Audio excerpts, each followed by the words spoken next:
Have you been in an accident that wasn't your fault? Feeling overwhelmed and unsure what to do next? Look no further. The personal injury attorneys at Phillips Law Firm are here to help. Phillips Law Firm understands that accidents can turn your life upside down. That's why they're dedicated to fighting for the compensation you deserve and to making the process as stress-free as possible. Don't wait any longer. Call now, 1-800-JUSTICE, or visit justiceforyou.com.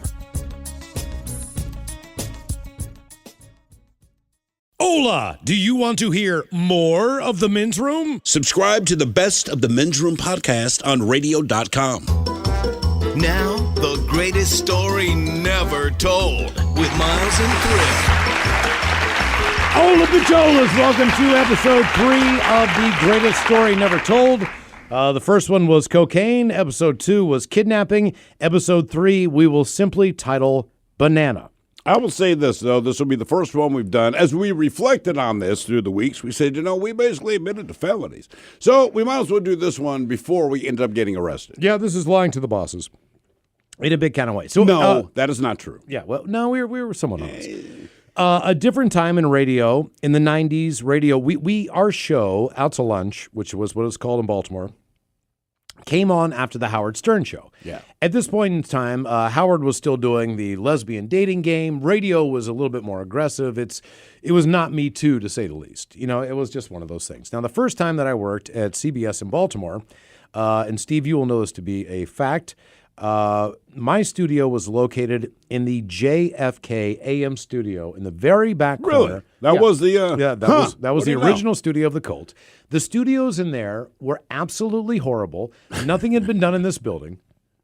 It was just it was what it was. They did the best they could.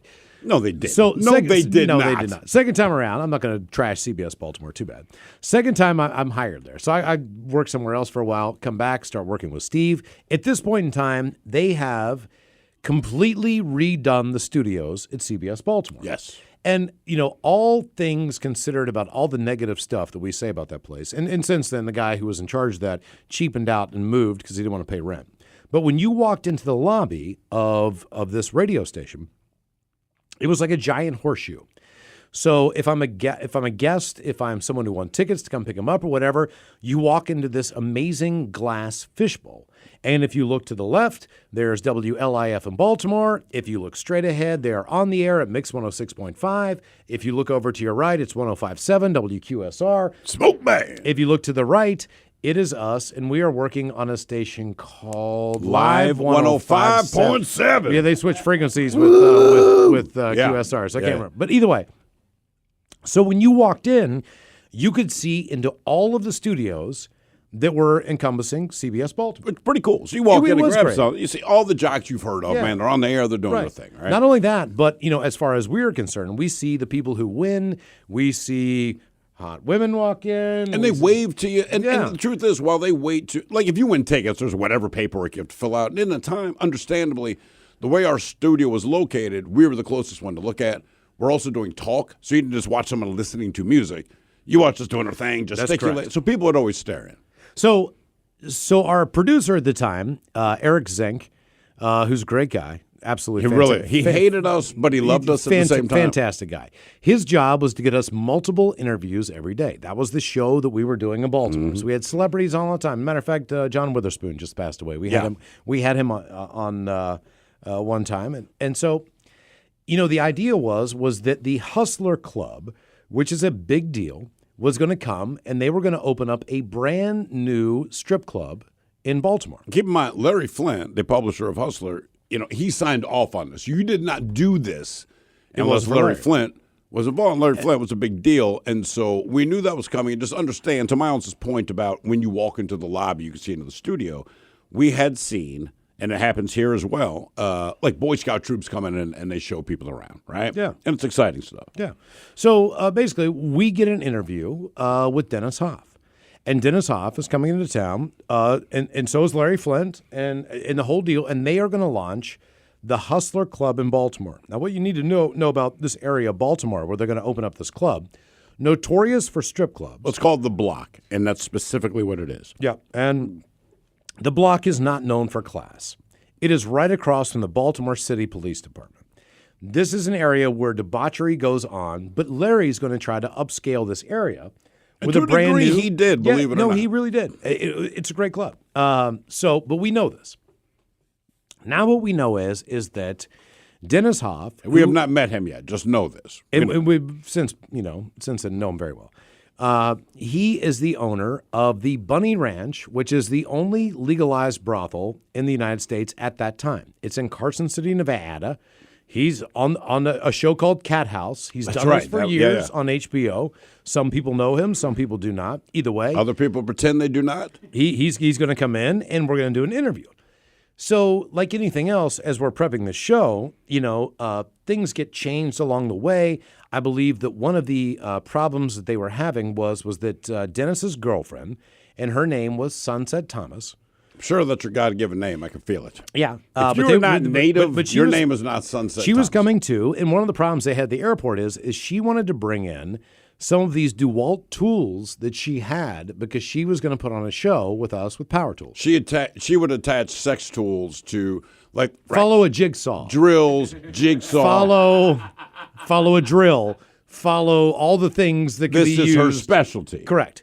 They get hung up at the airport. They're not cool with that, apparently. Yeah, TSA is like, But Eric gets word, Eric Zink, he gets word that there's, based on what we're going to do in the studio or who's coming in, that it would be a good idea in this fishbowl for this one interview, to put newspapers up along the, and this is very important to the story. Very important. Newspapers all along the perimeter of the windows so that when this interview was going on, that you could not see inside that studio. Because he just had, we don't know anything about Sunset Thomas. It's just a sense that he had. And Miles and I are even looking at him like, why are you so paranoid? He goes, look, man, one, I get a call from the airport, says they're hung up. We're waiting for Sunset because their power tools and sex toys won't fly. And he goes, I just have a feeling about this. And again, because Boy Scouts and other just normal people come in to do their regular business. And I will give them credit. At that time, CBS was a company that was still on the edge of technology. And when we did the show and we did this, one of the things that they wanted to do very much so was to have webcams. And this is real new to the world. Yeah, they have a webcam real time. Yeah, but you could watch what's going on in the studio. So our show was broadcast on a webcam. Mm-hmm. And this is 2002, 2003 or 4. Somewhere in there. Okay. So but this is new technology. All right. So they come in. It's a great, man, I'll tell you what. No, wait. Just let's explain one thing.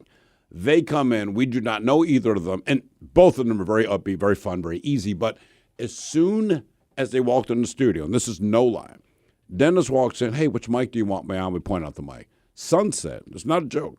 She's wearing a red dress, I remember this, immediately pulls it off. Immediately. There's nothing underneath it. We haven't started interviewing her yet, okay? No. This is like during a no, commercial. she's naked. This is also his girlfriend. And she now sits up on the counter. So as we're doing a show talking to the mics, there's a counter in front of us, hold your computers and all that kind of thing. She sits where they are. Picture you're sitting at a desk. She sits on your desk, butt naked, legs spread, and she's facing us, pulls the mic around. Correct. This is how we're going to do the interview. We did not know this is going to happen, and I don't have a single complaint. In the meantime, the new web live streaming services that they've just figured out with, the entire service for CBS Baltimore crashes. There are more hits on this website to watch this webcam and everything else. The entire because you server, said something like, she's nude. Correct. That's all. That's all it took, and people want to see what's going on. So we know what's going on in the studio. So she cannot bring these toys. We start talking about the opening of the new Hustler Club. Mm-hmm. We're having a great conversation with Dennis. Sunset Thomas is in front of her naked. And she's good, man. She's great on mic. She has funny, a lot of fun. She's awesome. But she's butt naked. So keep in mind, the whole time we're talking, we are eye level to her perfectly shaved vagina. Mm-hmm. And there's no way around it. No, she's on the counter in front of us, like a strip club. In between us. But she does, and we had them in there for an hour and a half, whatever. Oh, yeah. The whole time, she's just naked. Now, things are going off the rails at this point in time. So it's great radio. It's incredible to listen to, but so many people want to watch it that they crash the server. That's fun news to us. We are having a great time with this. The bosses are mad. You crashed the website. Yeah. We're like, do you know why? So, okay, now we have no power tools. All right, but we're not privy to this. We got produce. But one thing we do know is they brought in some snacks, some plain whatever, and Sunset has a banana. Mm-hmm. So she peels the banana, okay, and then she does what she's going to do with the banana. She decoats it a couple times, and then she puts the banana someplace. And keep in mind, she's sitting in front of Steve. Half of it is exposed. The other half is serving as the anchor, if you will. Correct.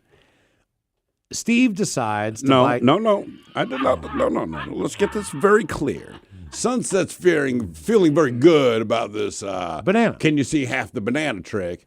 And then she kind of thrusts her hips toward me and jokingly, I didn't realize she was joking at the time, I jokingly says, do you want to eat the banana? And it turns out I did. I did want to eat the banana, Mike. Yep. And guess what? Half of that banana, and I will say this, and I know it sounds ridiculous, part of my lip touched part of her body, and I ate the banana. You ate half the banana. I ate half the banana. Half the banana. And I remember her response, she couldn't believe I did it. I couldn't believe she couldn't believe I did it. This is all on the radio, by the way, in its own weird way. We're not exactly saying what's going on, right? So there's half a banana left.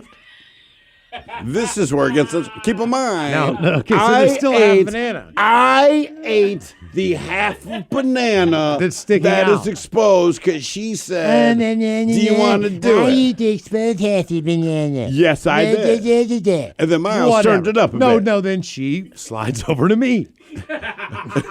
She did not know who she's talking to. She does not know the disgustingness of me. I go in and eat the other half of the banana. Now, keep in mind, at the time, This is live on the air. we thought, man, This is great. We're making great This is radio. great. People love this, Oh, and they did. We should also know, because we had the newspaper up around the studio, we did not realize that Ted had locked the door to prevent the bosses Because they were from storming the studio. They were going to take us off the air. Ted's got him locked out. All right. And this is true. Like, Ted has the door locked, and he's turned his back. And he's playing ignorant. And he's just saying the hell with it, right? Okay. Was there any kind of listener interaction at all? Text messages, We emails, didn't need it. something? We didn't need it. We No. didn't have it then. We knew the website went down. We had a live webcam. And Mike, I'm going to be honest with you. At the point you're eating bananas from those places, you don't care. Okay, so I don't care what is happening saying that. outside world. From my perspective, I want to know what people are saying about this. I want to know the comments. But I will say this before. But that's basically the end of the story. Within that, we finished up Right, the the interview was fine, but we did our thing, and we did go to the Hustler Club and did do the grand opening, and it was cool hanging out with Larry Flynn because he was made still you get him a drinking. beer. Dennis was still drinking. Ron Jeremy was there. So, yeah. So Larry's like going like, yes, hey Ron, yeah, over there. Don't invite him to your house because he'll eat all your shrimp. Miles, can you go get me a Captain and Coke? And he's in a wheelchair.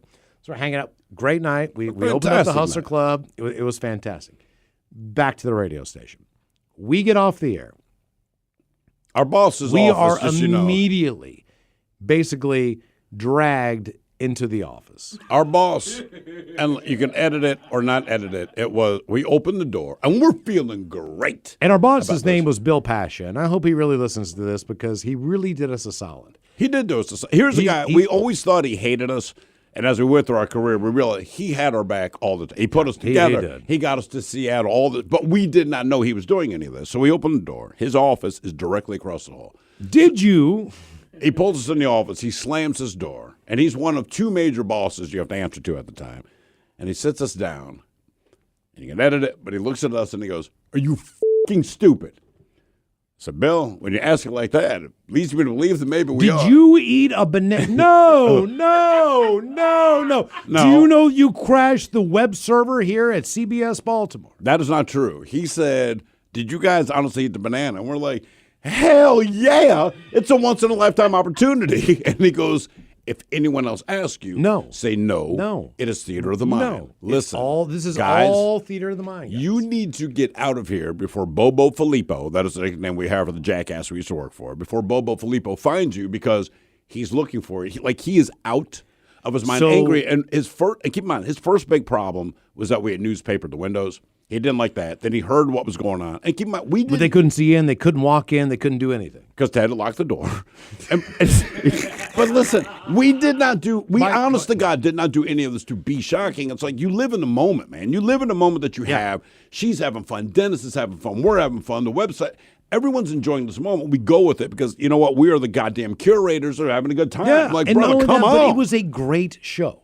It was not that it was not just being. It wasn't even necessarily dirty. No, except it for was these just few the moments. idea of a great radio show. So we leave. We were told to get out of the building immediately. for the big balls. Immediately. he Normally we will- had to work after the show a lot. He's like, go. Like, you guys evacuate now. So we evacuate, but we're feeling very good about ourselves because we put on a really good radio show. did. It was a great show. I can kiss my ass to this day. Yeah. And I'll eat another banana if it comes up, bro. And so we get a couple more calls as the night goes on. Oh God, It's all bad, like you're gonna deal with the wrath of Bob when you walk in the next Basically, day. like, you're going to lose your job when you come in. Exactly. That was the long and short of it. And, So Steve and I get together in the morning before we walk in, and we're like, okay, look, we've done the best we could. We did what you did. This is, by the way, a sponsor of the radio station who puts ads on the air. Hustler was on the air doing commercials, the grand opening of this is a client.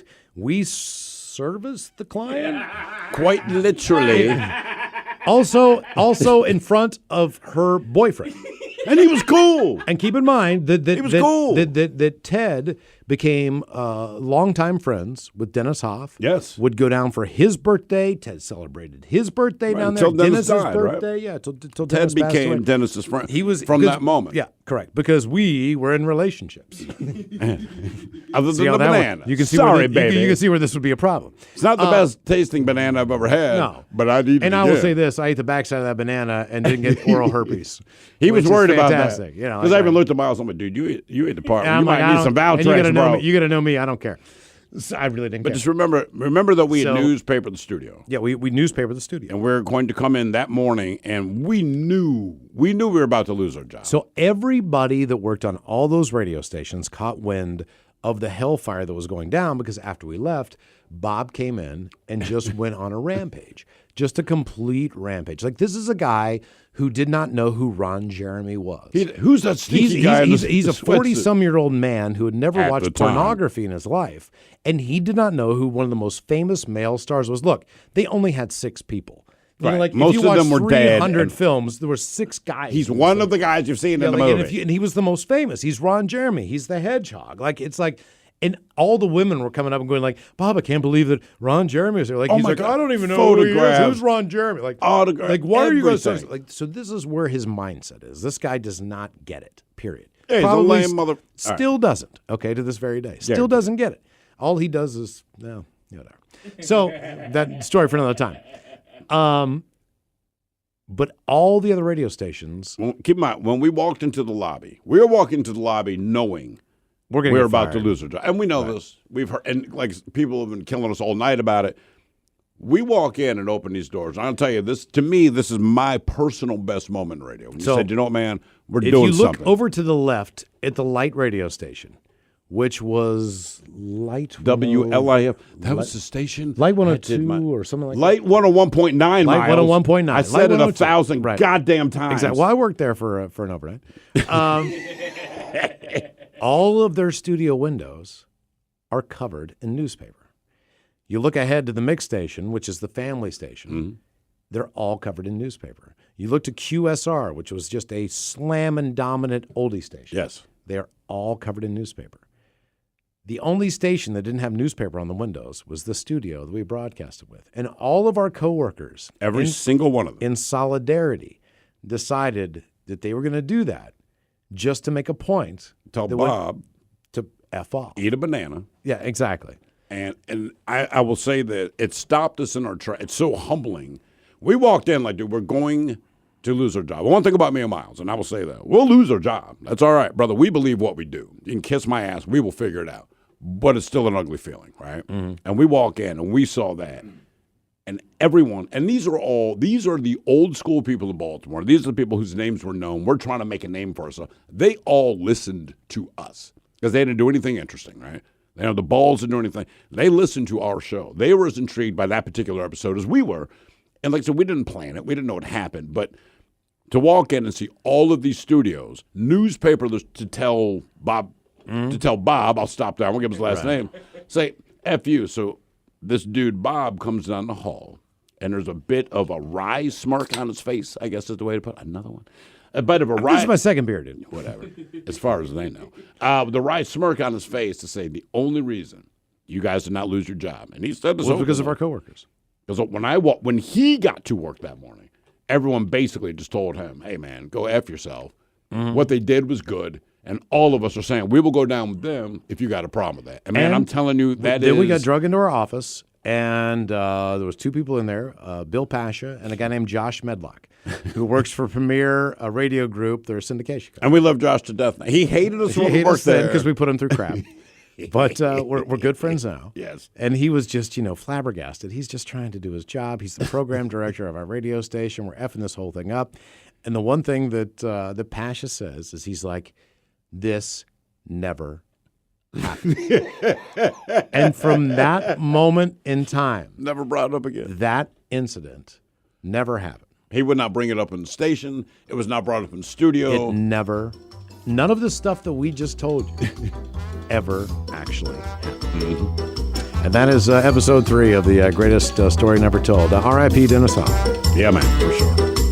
You've been listening to The Greatest Story Never Told with Miles and Thrill on radio.com.